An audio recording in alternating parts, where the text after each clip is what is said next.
លីហើយលៀកគ្មានពេលឆ្លើយសង្សារខ្ញុំអើយលាទៅសាងភ្នោះពួងជាដូនជី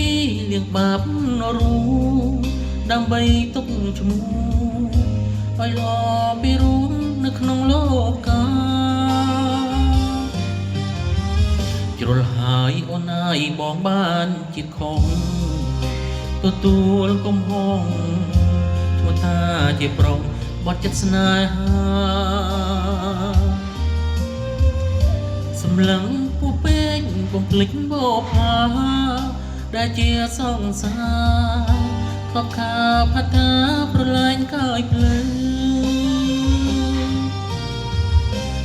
សាងភ្នោះ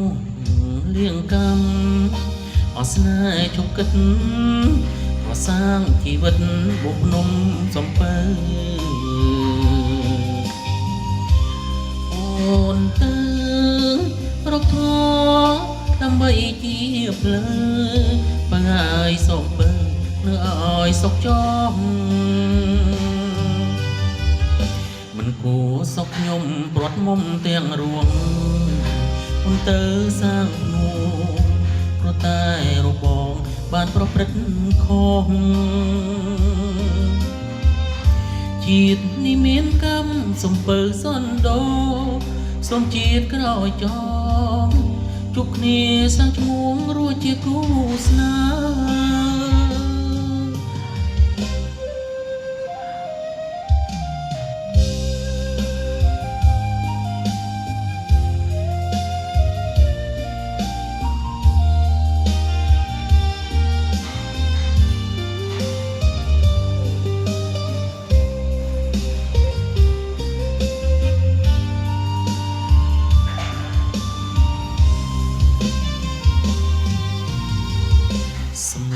អក្សរាអូនថាលីហើយលីគ្មានពេលឆ្លើយសង្សារខ្ញុំអើយលាទៅសាងភ្នោះបួជាដូនជីលៀកបាបនរងដើម្បីទុកឈ្មោះឲ្យល្អពីរូបនៅក្នុងលោកាជ្រុលហើយអូនអើយបងបានជាខំទទួលកំហុស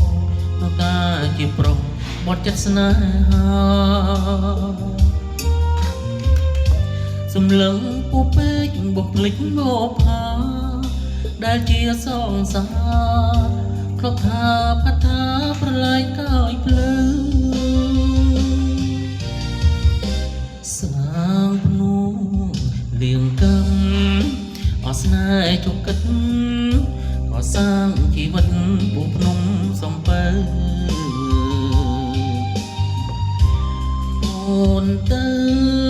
រកធរដើម្បីជាភ្លើងបើឲ្យសំពើនៅឲ្យសុខចងមិនគួរសុខខ្ញុំព្រាត់មុំទាំងរួមអូនទៅសាងភ្នោះ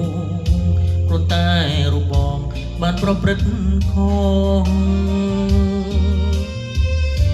ជាតិនេះមានកម្មសំពើសនដងសូមជាតិក្រោយចោជួបស្ងៀជាឈ្មោះរួមជាគូ